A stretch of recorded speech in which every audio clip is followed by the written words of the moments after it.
Hi, I'm Elaine. Welcome to my blog at startwithelaine.com.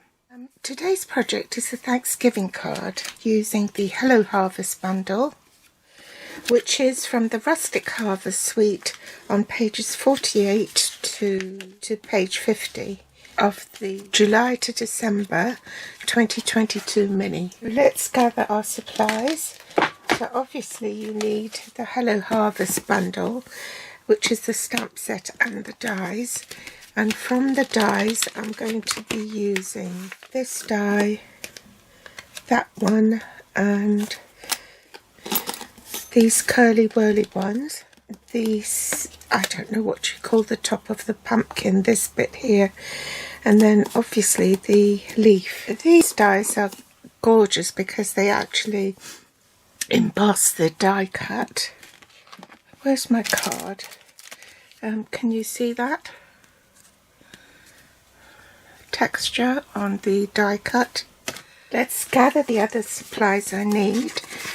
These are the papers from a 12 by 12 inch pack, and it's called Rustic Harvest DSP. So I've cut them down from 12 by 12 to 6 by 6 so it's easier to see. There's pictures of gourds against a black background, crushed curry, I think they're dahlias if I'm not mistaken, that and that, and then on the back it's all black and white, and these are the colourful fronts. So the piece we're going to be using is this Cajun Craze one. We're also going to be using the Leaf and Label Amber Gem Combo Pack. These are the leaves, so let's take one out. And those are the gems. The Elegant Eucalyptus folder, this comes in a pack of 2 and it fits into the small die cutting machine, the mini. We're going to be using this one. The watercolour paper called Fluid 100, and I'm just going to cut that in half. So that will measure 3.5 by 5. In metric, that will be 9 centimetres by 12.7 centimetres. The card base is 5 7/8 by folded in half. So in metric, that will be 14.5 by 21 centimetres and folded in half at 10.5 centimetres. A piece of basic white for the inside of the card, 3 3/4 by 5.5. In metric, that will be 9.5 by 14 centimetres. Scraps of basic white, Mossy Meadow and So Saffron. A piece of the Rustic Harvest 12 by 12 inch designer series paper, and you want to trim it to the same size as the card front. I'm going to go a little bit more generous so I can trim it down. I prefer the little guillotine cutter actually, because I find that it doesn't give the rough edge. So I shall just glue this onto the card front so I don't lose the piece of paper.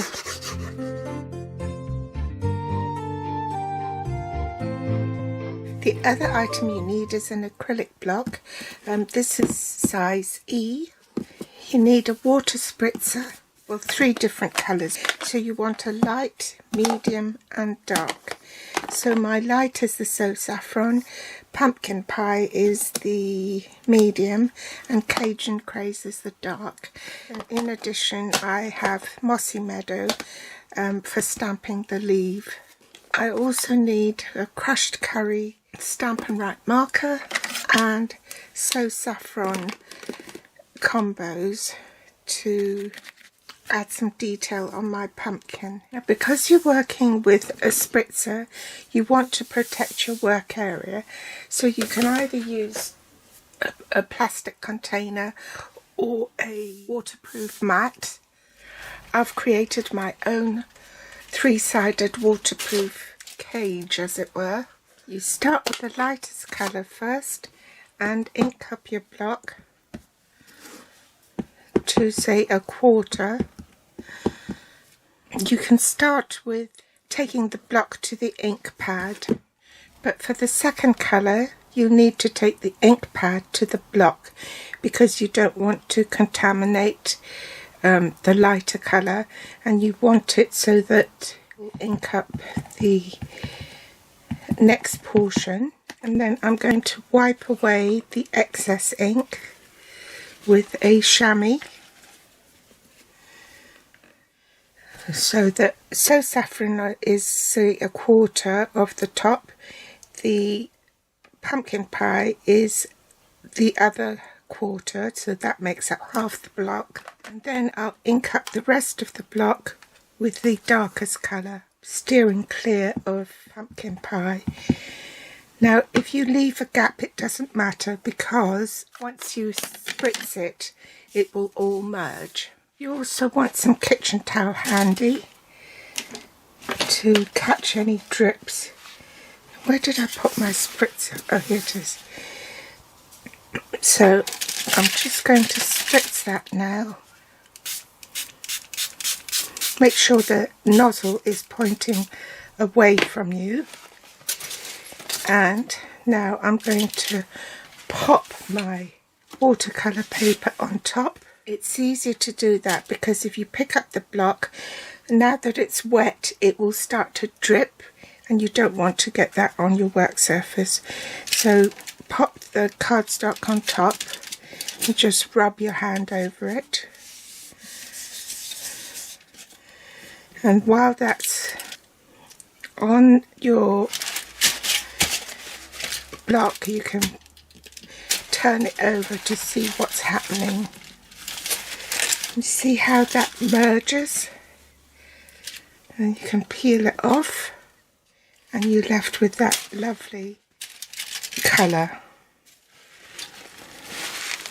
You can wipe that off or put another piece of watercolour paper on top. But for this video I'm just going to be happy with just this. And every one will be different. And make that run a little bit. I quite like that graduated look.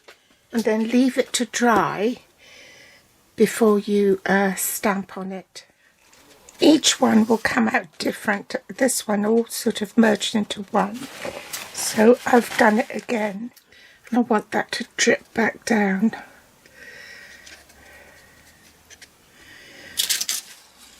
So it depends how much water you put on it. If it's too dry and you can still see the watercolour paper on the background, then you can spritz it with more water.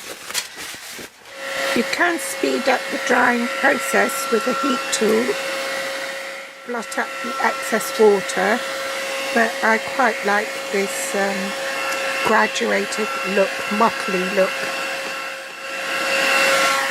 Next I'm going to emboss my leaf label, and for this I only need the platform one, my 3D embossing folder with the leaf sandwich inside, and then just the grey plate which is platform 4. Now that I've embossed it, I'm just going to drop it into the ink pad and lift it up so that it highlights the raised areas on the leaf. Then I'm going to punch a hole using the hole from the leaf as a guideline into the watercolour paper. Sometimes when you're threading twine through a hole, the twine will unravel. So if you put it on sticky tape and just roll that around to create a shoelace type effect, like so, then you can thread it through the hole much more easily. Me and my big fat fingers. Take that off. just tie a knot. And I want to fray the ends a little bit.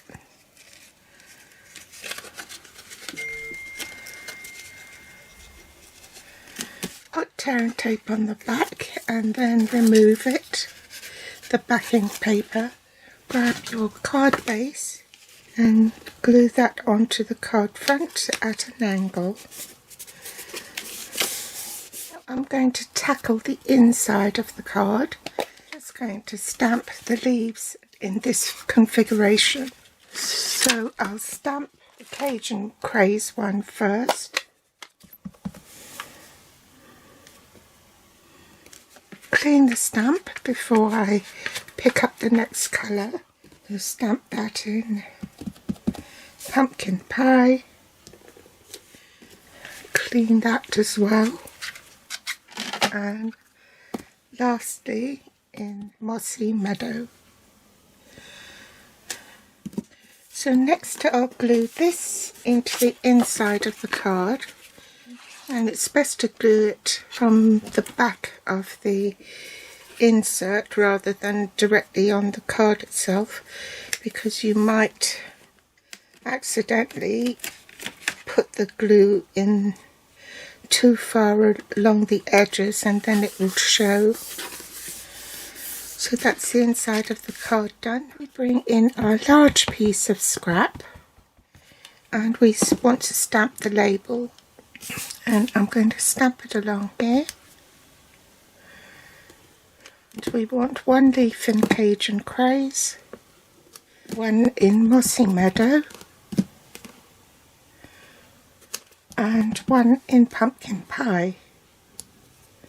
And we want to fit this all onto the platform, so I'm just going to trim these down and find out how much I need. Let's stick that down.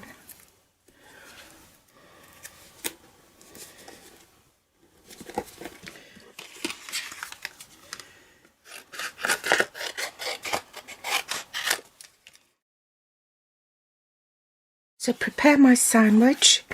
So platform 1 followed by platform 2, which is the thin die adapter, one of the platform 3s, my cardstock, and that's to cut the pumpkin.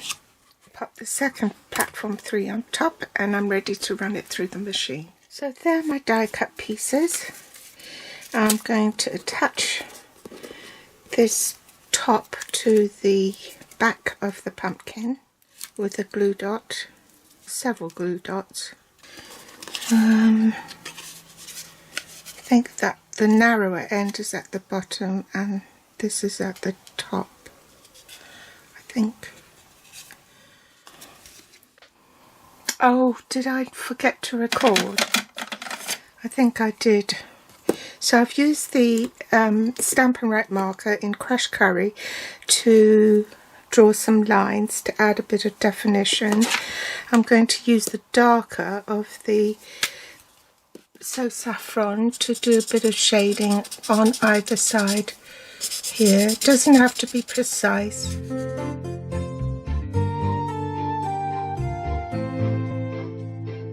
I don't want the card to be too bulky, so I'm attaching the pumpkin with glue dots.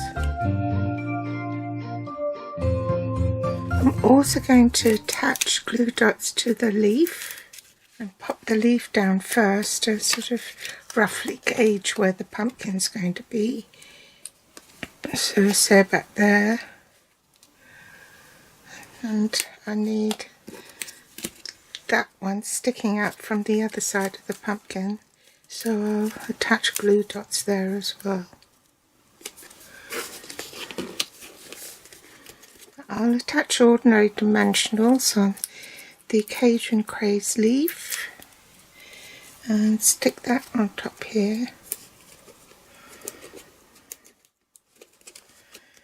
I've applied adhesive to this curly whirly vine, stick it there, and also to this one.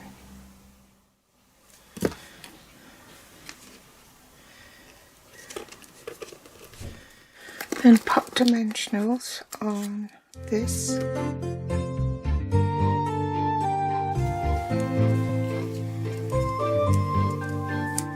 And stick that on top. Final finishing touch.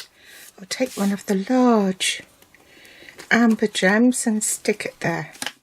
So voila, that's finished. See how each is different? So that's my Thanksgiving card using the block background technique. So I hope you've enjoyed today's tutorial.